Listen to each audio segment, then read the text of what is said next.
ছেলের ছাগলকাণ্ডে আলোচনায় এসে পদ হারিয়েছেন রাজস্ব কর্মকর্তা মতিউর রহমান। বিষয়টি বর্তমানে টক অব দ্য কান্ট্রি। তার ছেলে ইফাতের ছাগলকাণ্ডে বেরিয়ে আসে থলের বিড়াল। এবার ফাঁস হচ্ছে মতিউর রহমানের প্রথম স্ত্রী লায়লা কানিজ লাকির মেয়ে ফারজানা রহমান ইফসিতার সম্পদের তথ্য। মাত্র ৩২ বছর বয়স।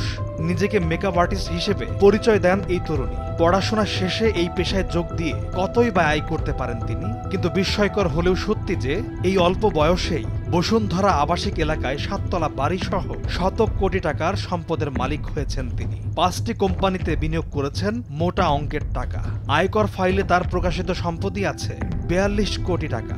ইতোমধ্যেই কানাডায় তার বাড়ি গাড়ি প্রাসাদ সহ বিলাসী জীবনের ছবি ঘিরে নেট দুনিয়ায় হইচই চলছে। কিন্তু কানাডার চাইতে বাংলাদেশে তার সম্পদের পরিমাণ অনেক বেশি। একাধিক সূত্রে জানা গেছে মতিউর রহমান তার চাকরি জীবনে অবৈধ পথে প্রচুর অর্থ রোজগার করেছেন। বিভিন্ন কৌশলে স্থানান্তর ও রূপান্তরের মাধ্যমে বৈধ করার অপচেষ্টা চালিয়েছেন তার সম্পদগুলো। মেয়ে ইফসিতার নামে থাকা বিপুল সম্পদ তারই নমুনা মাত্র। আয়কর নথির সূত্রে জানা গেছে ২০২৩ সালে ইফসিতা তার আয়কর নথিতে ৪২ কোটি টাকার সম্পদের তথ্য তুলে ধরেন। এর মধ্যে ৭ কোটি টাকা বিনিয়োগ দেখিয়েছেন ৫টি কোম্পানিতে। এছাড়া আরও কয়েকটি কোম্পানিতে তার বিনিয়োগের পরিমাণ আরও ৭ কোটি টাকা। এছাড়া তিনি নরসিংদী, গাজীপুর ও ঢাকায় জমি ও বাড়ির দাম দেখিয়েছেন প্রায় ১৩ কোটি টাকা। প্রকৃত অর্থে এইসব সম্পদের মূল দাম ৭০ কোটি টাকারও বেশি। আয়কর নথিতে আরও দেখা গেছে ব্যাংক আমানত, সঞ্চয়পত্র, নিজের কোম্পানিকে দেওয়া ঋণ ও ভাইকে দেওয়া ধার বাবদ তার সম্পদ রয়েছে ২২ কোটি টাকা। নরসিংদীতে হেবা মূলে ১.৫ একর জমির মালিক ইফসিতা। আয়কর নথিতে এই জমির বর্ণনা দেওয়া থাকলেও দাম উল্লেখ করা হয়নি।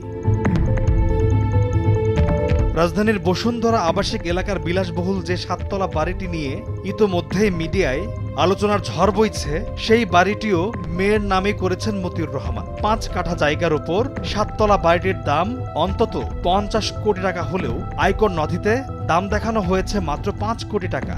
বিদেশি টাইলস ও ফিটিংসে মোড়ানো এই বাড়িটিতে সুইমিং পুলও রয়েছে।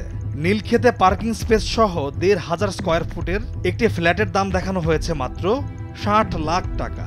মতিউর কন্যা ফারজানা রহমান ইফসিতার হয়তো আরও অনেক সম্পদ থাকতে পারে, যেগুলো এখনও গণমাধ্যমের নজরে আসেনি। পলাশ খান, ভোরের কাগজ।